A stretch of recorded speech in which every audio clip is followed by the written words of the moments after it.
তেলাপিয়ার বাচ্চা। আমি ভাবছিলাম যে ছোট মাছ পড়বে গতকাল রাতে।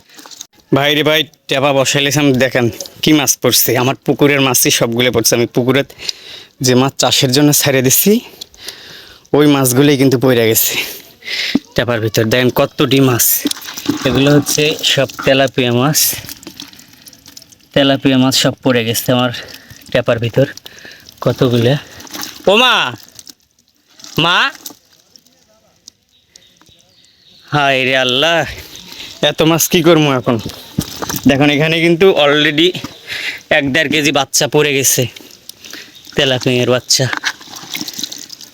আমি ভাবছিলাম যে ছোটো মাছ পড়বে গতকাল রাতে, অনেক হচ্ছে চিংড়ি মাছ এবং ছোটো ছোটো দেশীয় জাতীয় যে মাছগুলো ছিল সেগুলো কিন্তু পড়ছিল, কিন্তু আজকে তা আর হয়নি।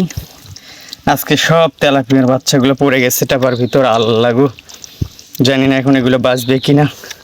দেখি একটু পানি দেওয়ার চেষ্টা করি। পানি দেবো মাছগুলোতে একটু, কতটুকু এসে যায় দেখেন। ও মাই গড, হাজার হাজার মাছ। এগুলো হচ্ছে তেলাপিয়া মাছ, দেশীয় জাতীয় তেলাপিয়া মাছ। এগুলো এখন ছেড়ে দেবো আমি, সবগুলোই ছেড়ে দেবো, নেওয়া যাবে না একটাও, কারণ এগুলো তো আমার ছেড়ে দেওয়া মাছ। এই যেটা হচ্ছে আমাদের পুকুর, এই যে দেখতে পারতেছেন এটা হচ্ছে আমার কিন্তু পুকুরে মাছ চাষ করছি, এবং এটা হচ্ছে আমার পুকুরের সাথে জমি, এটাতেও হচ্ছে মাছ ওঠে। তো আমি হচ্ছে, যেহেতু আমাদের এদিকে বন্যা হয়েছে গাইবান্ধায়, কিন্তু আপনারা জানেন যে ইতিমধ্যে অনেক প্রচুর বন্যা হয়েছে, পানি হয়েছে। দেখেন বন্যার কারণে কিন্তু আমাদের নদী এগুলো সব ভরে গেছে। আবার এই যে বৃষ্টি পড়তেছে, অলরেডি কিন্তু বৃষ্টি শুরু হয়ে গেছে। আমি এখন বৃষ্টির ভিতরে আল্লাহ জানে যে ভিজে যাব আমার ফোন।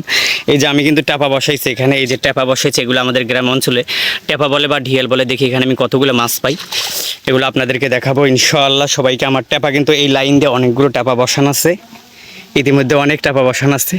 বৃষ্টি পড়তেছি, আমি কিন্তু ট্যাপা ধরার জন্য চলে আসছি। এখন আমি আপনাদেরকে দেখাবো যে কতগুলো মাছ পাবো, সাথে থাকুন।